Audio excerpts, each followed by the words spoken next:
शांति। आज 23 सितंबर 2020।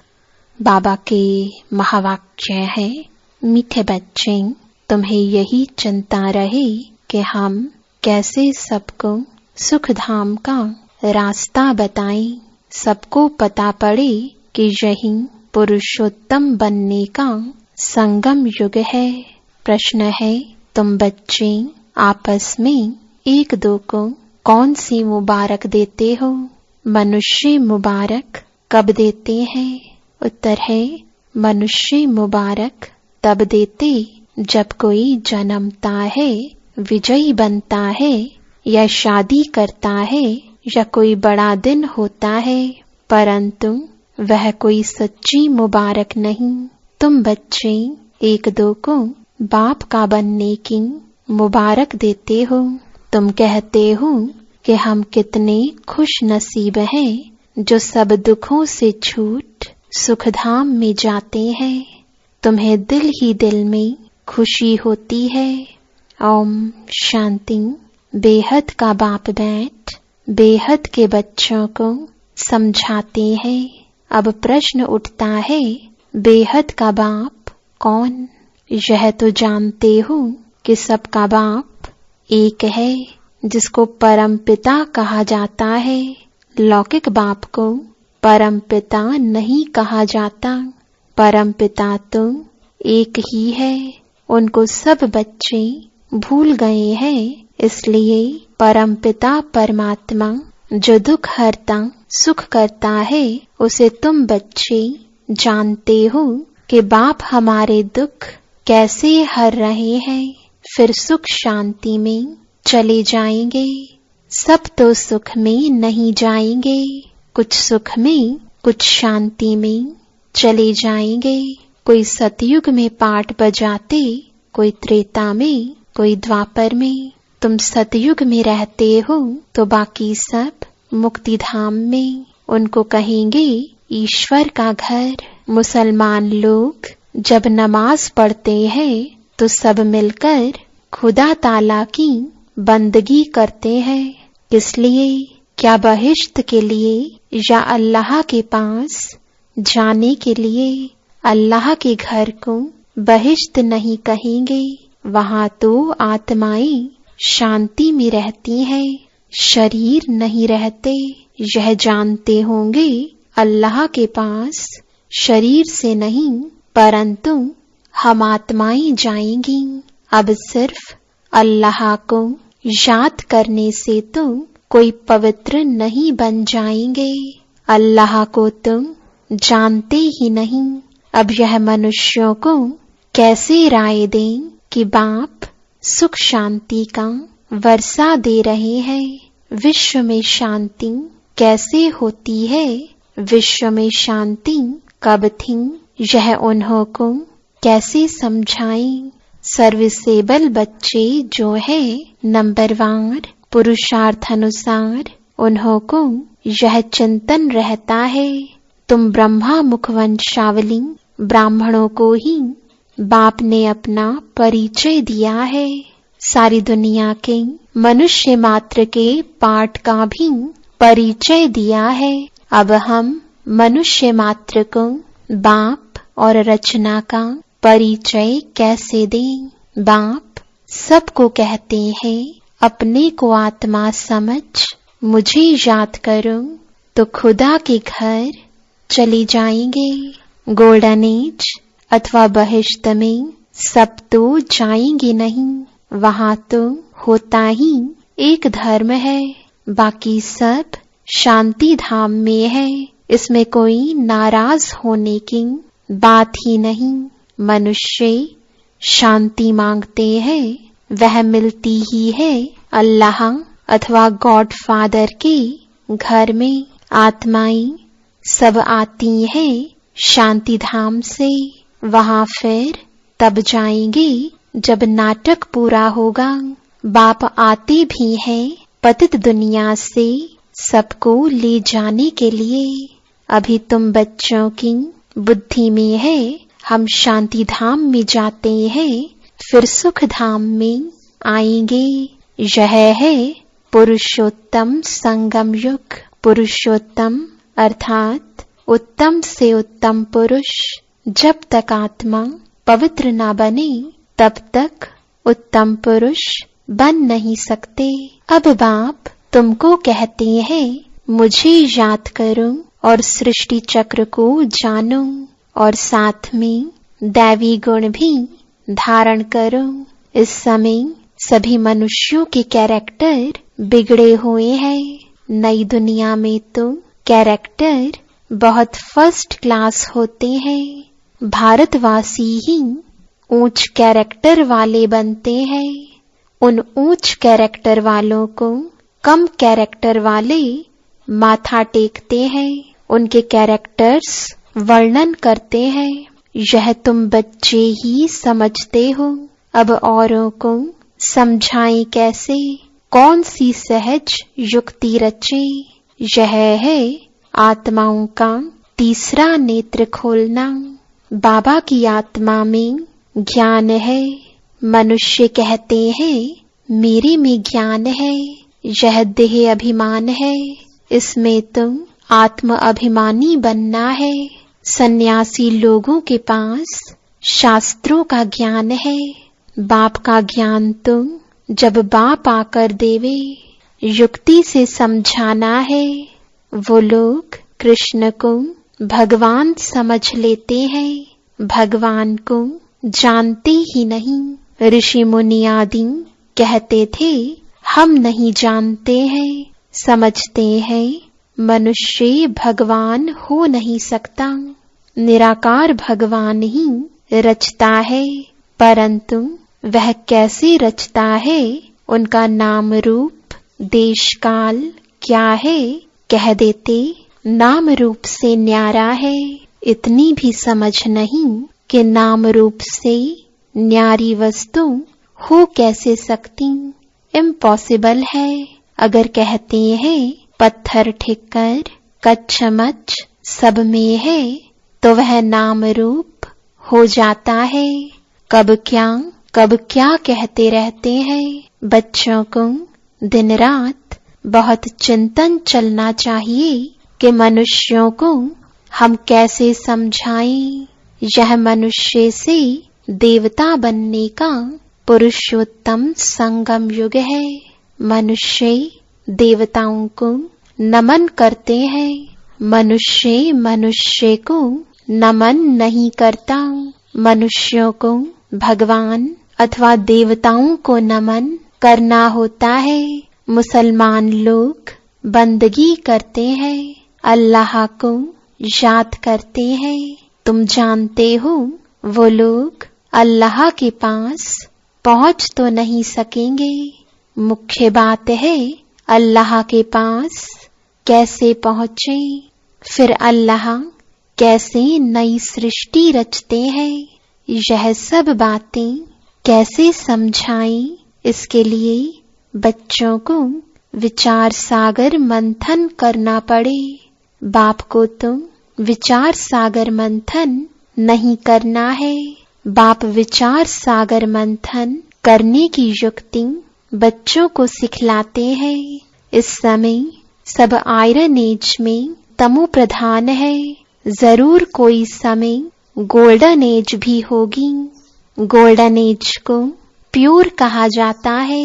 प्योरिटी और इम्प्योरिटी, सोने में खाद डाली जाती है ना। आत्मा भी पहले प्योर सतो प्रधान है, फिर उनमें खाद पड़ती है।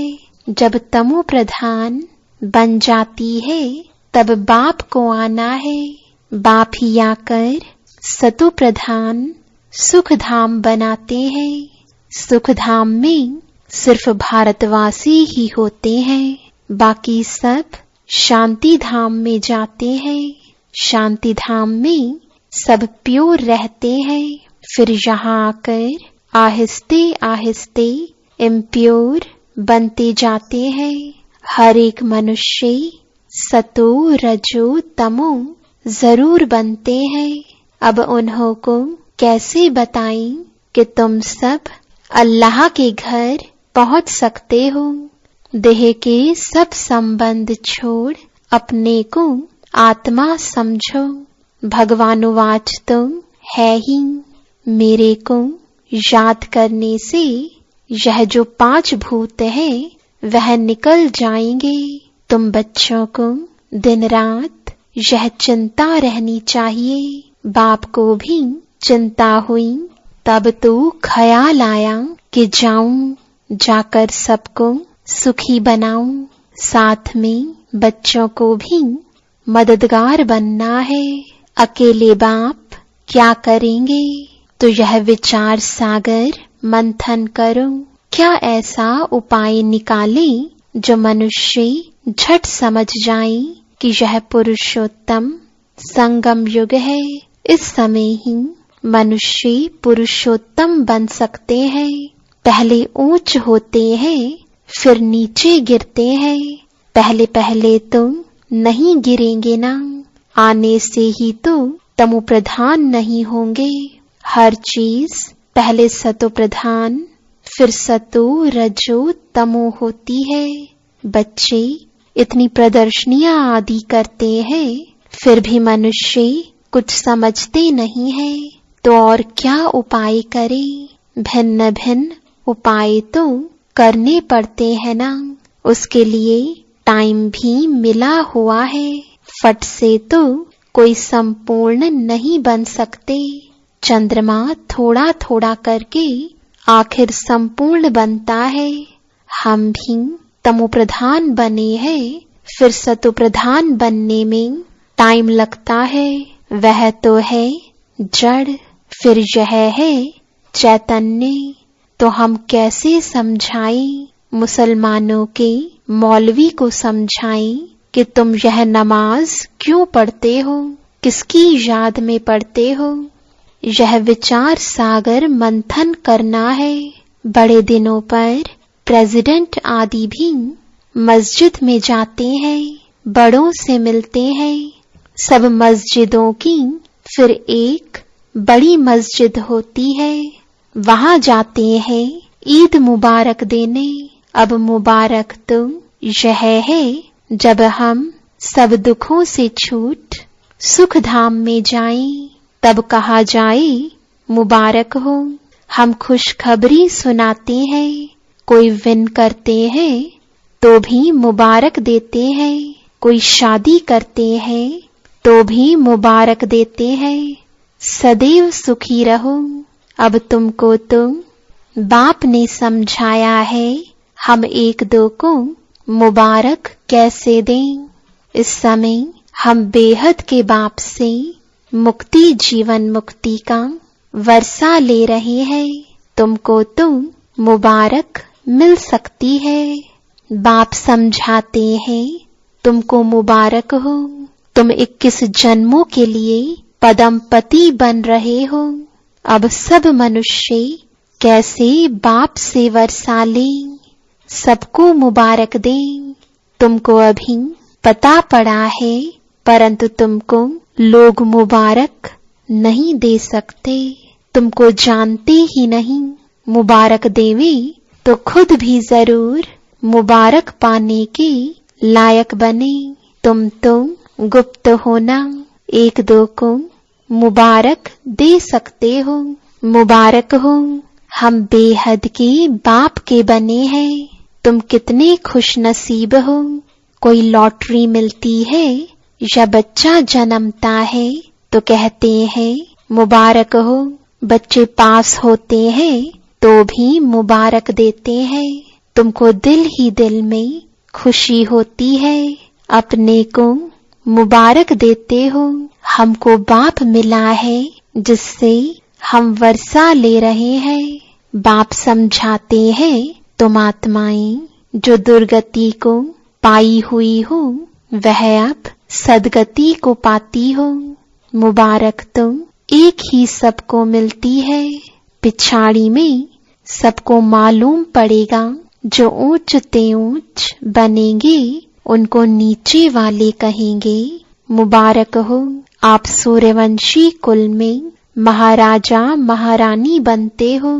नीच कुल वाले मुबारक उनको देंगे जो विजय माला के दाने बनते हैं, जो पास होंगे उनको मुबारक मिलेगी। उनकी ही पूजा होती है।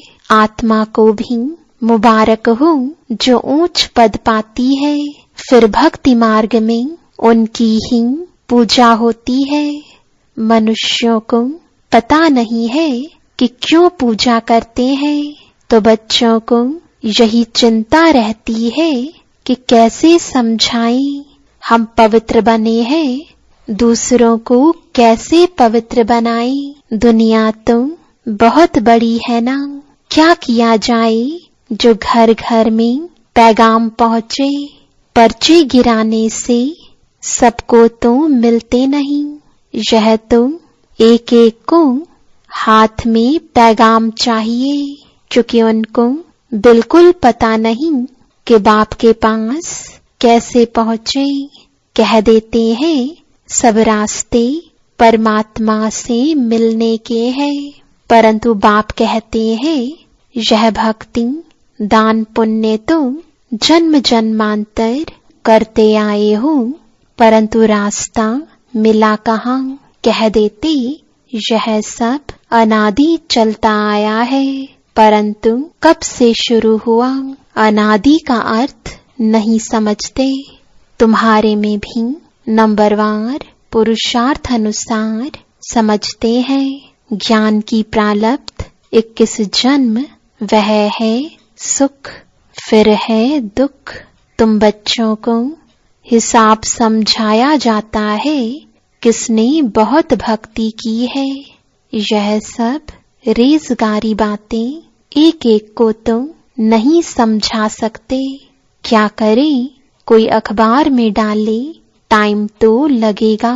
सबको पैगाम इतना जल्दी तो मिल ना सके। सब पुरुषार्थ करने लग पड़े तो फिर स्वर्ग में आ जाएं, यह हो ही नहीं सकता। अब तुम पुरुषार्थ करते हो स्वर्ग के लिए। अब हमारे जो धर्म वाले हैं उनको कैसे निकालें, कैसे पता पड़े कौन कौन ट्रांसफर हुए हैं। हिंदू धर्म वाले असल में देवी देवता धर्म के हैं, यह भी कोई नहीं जानते।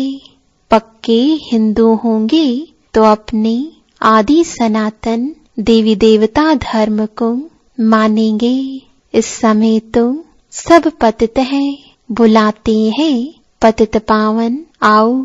निराकार को ही याद करते हैं कि हमको आकर पावन दुनिया में ले चलो। इन्होंने इतना बड़ा राज्य कैसे लिया।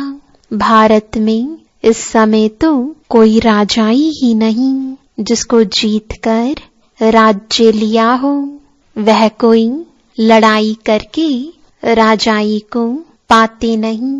मनुष्य से देवता कैसे बनाया जाता कोई को पता नहीं है। तुमको भी अब बाप से पता पड़ा है, औरों को कैसे बताएं जो मुक्ति जीवन मुक्ति को पाए। पुरुषार्थ कराने वाला चाहिए ना, जो अपने को जानकर अल्लाह को याद करे। बोलो, तुम ईद की मुबारक किसको कहते हो? तुम अल्लाह के पास जा रहे हो, पक्का निश्चय है। जिसके लिए तुमको इतनी खुशी रहती है, यह तो वर्षों से तुम करते आए हो। कभी खुदा के पास जाएंगे या नहीं, मूंछ पड़ेंगे। बरोबर हम जो पढ़ते करते हैं, क्या करने के लिए? ऊंचते ऊंच एक अल्लाह ही है। बोलो, अल्लाह के बच्चे तुम भी आत्मा हो। आत्मा चाहती है हम अल्लाह के पास जाएं। आत्मा जो पहले पवित्र थी, अब पतित बनी है। अभी इनको बहिष्ट तो नहीं कहेंगे। सब आत्माएं पतित है, पावन कैसे बने? जो अल्लाह के घर जाएं, वहां विकारी आत्मा होती नहीं। वाइसलेस होनी चाहिए। आत्मा कोई फट से तो सतो प्रधान नहीं बनती। यह सब विचार सागर मंथन किया जाता है। बाबा का विचार सागर मंथन चलता है, तब तो समझाते हैं ना। युक्तियां निकालनी चाहिए, किसको कैसे समझाएं। अच्छा, मीठे मीठे सिकिलदे बच्चों प्रति माता पिता बाप दादा का याद प्यार और गुड मॉर्निंग। रूहानी बाप की रूहानी बच्चों को नमस्ते। रूहानी बच्चों की रूहानी बाप दादा को गुड मॉर्निंग और नमस्ते। धारणा के लिए मुख्य सार है। पहला, जैसे बाप को ख्याल आया कि मैं जाकर बच्चों को दुखों से छुड़ाऊं, सुखी बनाऊं, ऐसे बाप का मददगार बनना है। घर घर में पैगाम पहुंचाने की युक्तियां रचनी है। दूसरा, सर्व की मुबारक प्राप्त करने के लिए विजयमाला का दाना बनने का पुरुषार्थ करना है। पूज्य बनना है। वरदान है नम्रता और अथॉरिटी के बैलेंस द्वारा बाप को प्रत्यक्ष करने वाले विशेष सेवाधारी भव। जहाँ बैलेंस होता है वहाँ कमाल दिखाई देती है। जब आप नम्रता और सत्यता की अथॉरिटी के बैलेंस से किसी को भी बाप का परिचय देंगे तो कमाल दिखाई देगी। इसी रूप से बाप को प्रत्यक्ष करना है। आपके बोल स्पष्ट हो, उसमें स्नेह भी हो, नम्रता और मधुरता भी हो, तो महानता और सत्यता भी हो, तब प्रत्यक्षता होगी। बोलते हुए बीच बीच में अनुभव कराते जाओ, जिससे लगन में मगन मूरत अनुभव हो। ऐसे स्वरूप से सेवा करने वाले ही विशेष सेवाधारी हैं। स्लोगन है, समय पर कोई भी साधन ना हो तो भी साधना में विघ्न ना पड़े। ओम शांति।